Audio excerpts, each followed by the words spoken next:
کو بدعت اس لیے سمجھا، قرآن کو پڑھنا ہم حرام نہیں سمجھتے، لیکن قرآن کو اپنے منمانی جہاں چاہو وہاں پڑھو، ہمارے نبی نے اس کو بدعت قرار دیا۔ سمجھے کہ نہیں سمجھا؟ قرآن خوانی کہاں کرتے ہیں؟ مردوں کہاں کرتے ہیں؟ بولو، مردوں پر قرآن خوانی ایسے نہیں کریں گے کبھی پڑھا ہے۔ ہم اہل الحدیث ہیں، اور اہل حدیث ہو، ہمارا یہی منہج اور منصب، ہماری آبرو، ہماری عزت ہے کہ ہم رب کے قرآن اور محمد الرسول اللہ صلی اللہ علیہ وسلم کے فرمان کے آگے کسی کو خاطر میں بولو نہیں۔ یہ ہے ہمارا دین جو رب کے قرآن میں ہے، محمد الرسول اللہ کے فرمان میں۔ یہ میں آپ کو بتانا چاہ رہا ہوں، اس کا علم حاصل کرو۔ اس کا علم کیسے پاؤ گے؟ کیسے حاصل ہوگا اس کا علم؟ ادھر ادھر سے سن کر کے نہیں، ان مدرسوں کو یونیورسٹی بناؤ، ان چھوٹے چھوٹے اداروں کو بڑے بڑے ادارے بناؤ اپنے پیسوں کے ذریعے۔ حکومتوں کے منہ نہ دیکھو، گورنمنٹ کے منہ نہ دیکھو، کیونکہ تم جس ملک میں رہتے ہو اس ملک میں اگر عزت حاصل کرنا چاہتے ہو تو آپ کو علم حاصل کرنا پڑے گا، ان مدرسوں کو بلند کرنا پڑے گا، اور ان مدرسوں کے اندر صرف قرآن کا حفظ نہیں ہونا چاہیے، ان مدرسوں کے اندر صرف عربی نہیں پڑھانی چاہیے، عربی بھی پڑھاؤ، اس مدرسے کے اندر سنسکرت بھی پڑھاؤ، اس مدرسے کے اندر اتنے بڑے کالج بناؤ کہ یہاں پر میڈیکل کالج بھی مسلمانوں کا ہو، گرلز کالج بھی مسلمانوں کا، اپنی بیٹیوں کے لیے گرلز کالج بناؤ، اپنی بیٹیوں کو پڑھاؤ، اپنے مردوں کو لڑکوں کو بھی پڑھاؤ، پردے کے ساتھ پڑھاؤ۔ گورنمنٹ کے ہاں یہ گورنمنٹ بے دین ہے، بے مذہب بے دین گورنمنٹ ہے، گورنمنٹ کسی مذہب کی کسی دین کی سپورٹ نہیں کرتی۔ ہمارا بھارت سیکولر ہے، اس حقیقت کو سمجھو، اس لیے تمہیں خود اپنے کندھوں پر اپنا بوجھ اٹھانا پڑے گا۔ اپنی یونیورسٹیاں بناؤ، جھارکھنڈ کے لوگوں اور لل مٹیا اور اس کے قرب و جوار کے لوگوں، تمہارے پاس اتنے برس سے تم یہاں رہتے ہو، مجھے بتاؤ کوئی لڑکیوں کا کالج تم نے بنایا؟ کیوں نہیں بنایا؟ اتنے زکات، اتنے صدقات، ماشاءاللہ تبارک اللہ، اس قدر اللہ رب العزت نے کی راہوں میں اپنے وقت کی بھی قربانیاں آپ دے رہے ہیں، جسم کی بھی قربانیاں دے رہے ہیں، اور جیبوں کی بھی قربانیاں دے رہے ہیں، اور کہاں بیٹھے ہیں؟ ان گھاس پھوسوں پر بیٹھے ہیں۔ یہ بات میں کہنا چاہ رہا ہوں، اے بہار اور یو پی اور بلکہ جھارکھنڈ اور بنگال کے لوگوں، عزت کرنا سیکھو۔ جو قوم اپنی عزت نہیں کرتی اس قوم کی کوئی عزت نہیں ہوتی۔ یہاں پھوسوں پر تم، ان دھول اور مٹیوں پر تم بٹھا کر تم کیا سکھا، تم نے کیا عزت کی؟ یہ ہمارے بھائی کھڑے ہیں، کاش ان کے لیے کرسیاں ہوتی تو یہ کرسیوں پہ بیٹھ جاتے۔ تمہاری مجلسوں میں کون آئے گا؟ کوئی پولیس آفیسر آئے گا؟ کوئی پڑھا لکھا کوالیفائڈ یونیورسٹی کا اسکالر آئے گا؟ کوئی ڈاکٹر آئے گا؟ پینٹ شرٹ پہننے والا کہاں بیٹھے گا؟ تم نے دھول اور مٹیوں کے اوپر، یہی میں شروع میں کہنا چاہ رہا تھا، یہ صرف آپ کے لیے نہیں بلکہ میں جہاں جہاں بھی گیا اس سے بھی بدتر حالت دیکھے۔ میں نے اسی بہار کی دھرتی پر ایک جگہ میں ایسی جگہ گیا، اللہ کی قسم ہے، انتظام والے سرکاروں نے خالی زمین رکھی ہوئی تھی، وہاں کوئی اپنی طرف سے کوئی نہ گھاس اور نہ پھوس نہ فرش۔ میری مائیں بہنیں بھی ویسی ننگی زمین کے اوپر۔ کیا امتحان لے رہے ہو آپ؟ ان مسلمان بیچاروں کا امتحان لیا جا رہا ہے کہ دین کے لیے، ارے دین کے لیے ان کو کتنا ستاوا۔ عزت کرو، کرسیاں لاؤ، 5,000 10,000 کرسیاں ہوتی تو آج یہ مجلس اور بھی لمبی ہوتی۔ بہن بیٹیوں کے لیے بھی کرسیاں، اور سب کے لیے عزت کے ساتھ چاروں طرف ماشاءاللہ تبارک اللہ بہترین حال ہوتے، یا بہترین سی قناعت کو خوبصورت بنایا جا سکتا ہے، بہترین طریقے سے اس کو سجایا جا سکتا ہے، وہ تو کرتے تھے۔ تم انہیں یہاں بٹھا کے قرآن کی بھی توہین ہو رہی ہے، حدیث کی بھی توہین ہو رہی ہے۔ میں سیا چوری کے لوگوں کی بات نہیں کر رہا، میں پورے بھارت کے مسلمانوں کی بات کر رہا ہوں۔ میں قرآن اللہ کا کلام ہے، اس کلام کو عزت دو۔ محمد صلی اللہ علیہ وسلم کہ کلام احادیث شریفہ ہے، اس کی عزت دو۔ اسلام اللہ کا بھیجا ہوا اس کی عزت کرو، اس کی عزت کرو گے تو تمہاری عزت ہوگی۔ دھول اور مٹیاں اب وہ دور نہیں رہے، وہ زمانے گئے۔ اب تو لوگ ٹیبلوں اور کرسیوں پہ بیٹھ کے کھانا کھاتے تھے، کھاتے کہ نہیں کھاتے؟ غریب سے غریب آدمی بھی اس کے پیروں میں جوتے اور چپل ہوتے ہیں۔ ایک زمانے تھے کہ صرف امیروں کے پیروں میں جوتے چپل، اور ایک زمانہ نہیں، میں 40 45 50 سال پہلے کی بات نہیں ہے، سب کے پیروں میں جوتے بھی نہیں ہوا کرتے۔ آج الحمدللہ اللہ تعالیٰ نے وسعت دی ہے، الحمدللہ 10 روپے کے لیے کوئی منہ نہیں دیکھتا۔ پہلے زمانے میں دن بھر رات بھر کی کمائیوں میں 10 روپے بھی پا جاتے تو بہت ہو جاتا، آج 10,000 بھی ہمارے لیے ناکافی ہوتے ہیں۔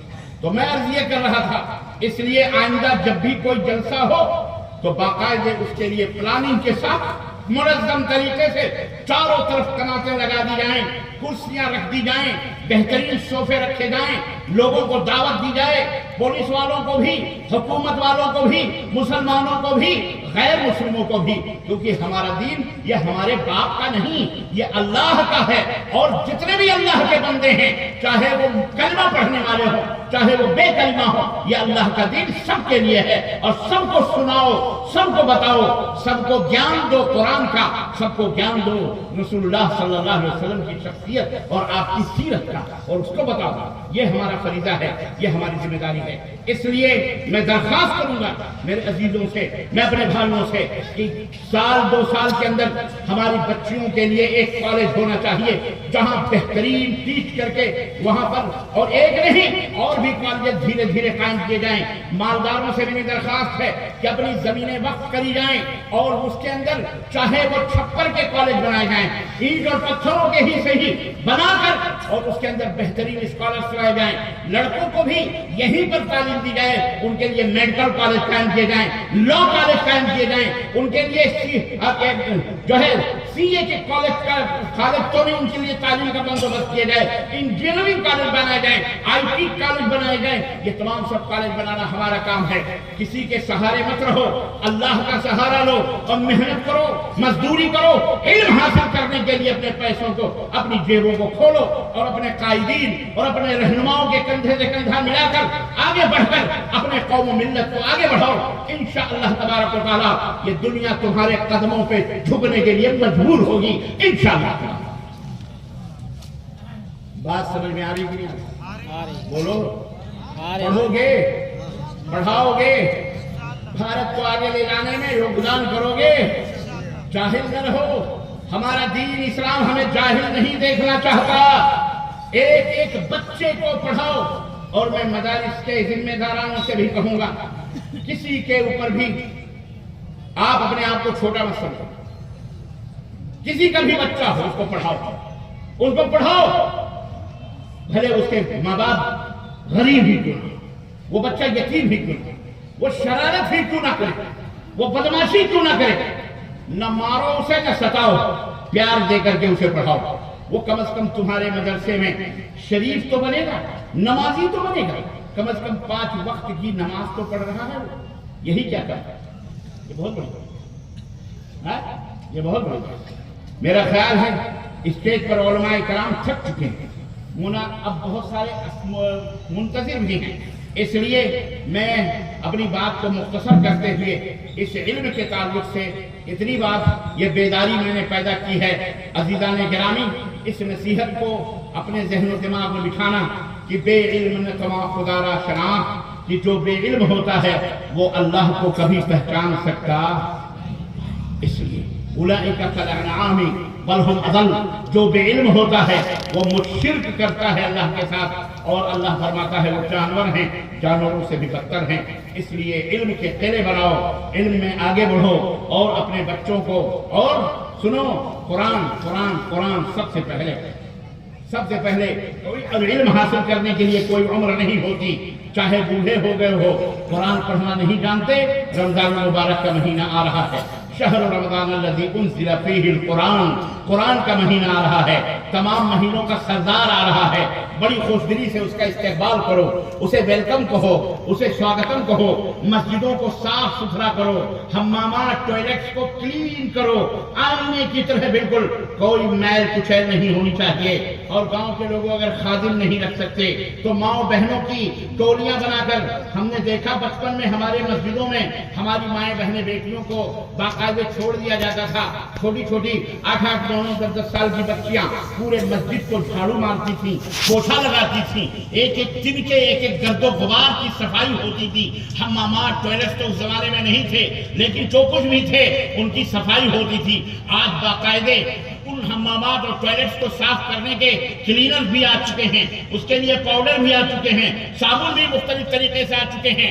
مسجد کے ذمہ داران متولین سے درخواست ہے کہ وہ تمام سب میری آواز جہاں تک سنی جا رہی ہے اور میرا آوازہ جہاں تک بھارت کے لوگوں تک پہنچ رہا ہے، ابھی رمضان کی تیاریاں ابھی سے شروع کر دو، ابھی سے رمضان کا استقبال کرو، ابھی سے پنکھے بجلیاں اجلیاں صحیح کر لو، مائکرو فون وغیرہ صحیح کر لو، ٹوائلٹ حمامات پلمبروں کو بلا کر کے صحیح کروا لو، پانی اور عورتوں کے لیے بھی تراویح کے انتظامات کیے جائیں، درس اور تدریس کا انتظام کیا جائے، حلقے قرآن کے قائم کیے جائے۔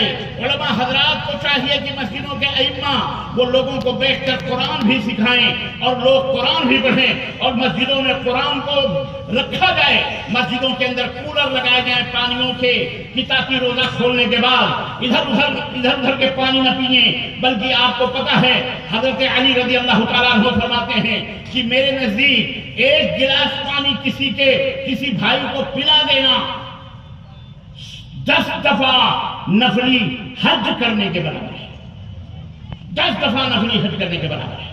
ایسے کولرز خرید کے لا کے مسجد کو ہدیہ کرو، اللہ کے گھر کو سنوارو، اللہ کے گھر کو آباد کرو، قرآن کو صرف چومنے سے نہیں ملے گا، صفائی ستھرائی کے مرتب طریقے سے رکھو، مسجدوں کی حفاظت کرو، اللہ آپ کے گھروں کی حفاظت کرے گا انشاءاللہ تبارک۔